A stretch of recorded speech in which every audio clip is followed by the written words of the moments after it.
Assalamu alaikum wa rahmatullah, chers frères, chères sœurs. Aujourd'hui, je voudrais partager avec vous une de mes expériences sur la médecine prophétique. Beaucoup de personnes, surtout les sœurs, qui se mettent dans le dîn, qui portent le voile, qui reviennent à Allah Jalla wa Ala, ont des pathologies, ont des problèmes médicaux, des douleurs. Ils ont surtout les sœurs qui ont des ovaires polykystiques ou bien qu'elles ont la fibromyalgie. Elles essaient de se soigner, de se traiter avec tous les moyens qu'elles peuvent et elles ne trouvent pas. Et après, elles disent que voilà, on va essayer de se traiter avec la médecine prophétique.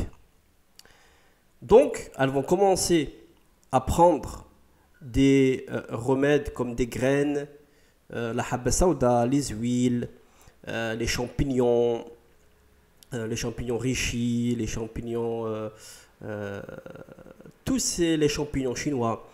Et elles vont commencer à suivre n'importe quel frère qui est à Médine ou qui est n'importe où et elle dit voilà, je vais faire un traitement prophétique.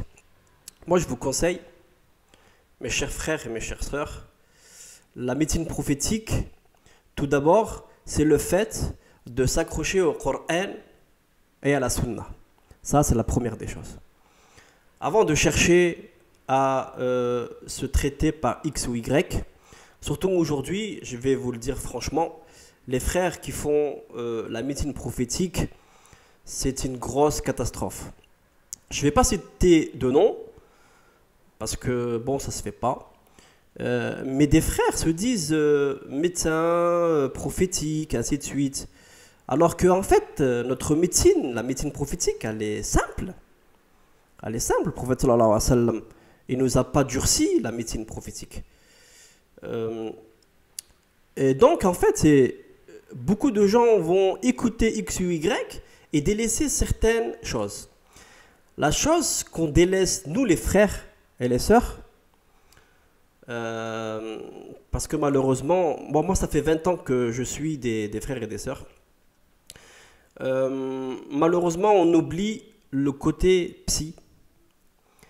On cherche à se soigner avec la médecine prophétique, les herbes et tout ça, mais on oublie le côté psy. On oublie les psychiatres, on oublie la psychothérapie, on oublie les psychologues, on oublie les médecins addictologues, parce que on peut avoir une addiction qu'on avait quand on était adolescent et on se met dans le dîn, on laisse tout ce qui est derrière nous.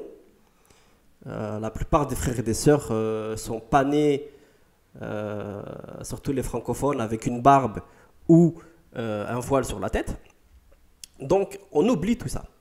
On oublie notre passé, on essaie d'oublier notre passé et on ne va pas voir les bons spécialistes. Comme je vous l'ai dit, les psychiatres, les psychologues, les psychothérapeutes, les addictologues, ou même quitte à chercher des thérapies qui traitent le cerveau. Aujourd'hui, on a une autre thérapie une bonne thérapie qui s'appelle la RTMS. En fait, c'est des champs magnétiques qui vont dans le cerveau. Pour les sœurs qui ont la fibromyalgie, par exemple, ou des douleurs dans tout le corps. Mais nous, les frères et les sœurs, on a honte. On dit que non, c'est Allah qui guérit, donc on va faire ce que Allah il a dit. Mais Allah il a dit, le prophète il a dit, soignez-vous. Soignez-vous. On se soigne dans le halal. Le fait d'aller voir un psychiatre, c'est pas haram. Personne nous a interdit dans notre religion d'aller voir un psychiatre. Si le premier psychiatre ne va pas, on va voir un deuxième psychiatre, on va voir un troisième psychiatre, un quatrième psychiatre. S'il n'y a pas de psychiatre en France, pour les Algériens, vous allez en Algérie, il y a des très très bons psychiatres. Allez au Maroc, il y a des très très très bons psychiatres au Maroc. Allez en Angleterre, allez en Suisse. Il faut trouver un psychiatre qui vous convient. Il y en a, alhamdoulilah. C'est pourquoi le prophète sallam nous a dit cherchez à vous soigner. Non, nous, on a honte.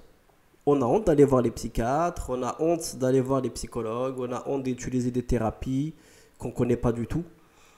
Et donc on dit, on va aller voir, on va faire de la médecine prophétique, on va voir un frère avec une barbe, avec une outra sur la tête, qui dit qu'il a fait des études à Médine et tout ça.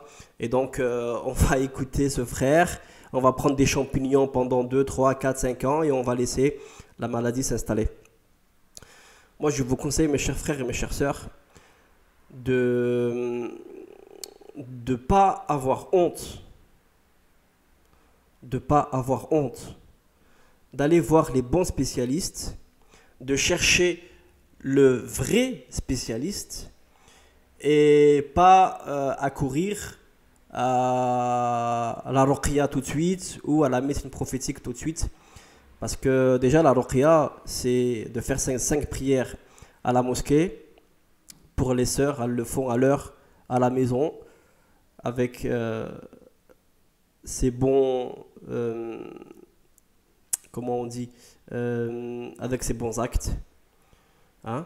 Donc, moi, je vous conseille, mes chers frères et mes chères sœurs, avant de suivre des traitements prophétiques, ruqya, médecine prophétique, il y a d'autres choses à faire. Bi'idhnillahu jalla wa ala. Et n'ayez pas honte. Hafidhakumullah, assalamu alaikum wa rahmatullahi wa barakatuh.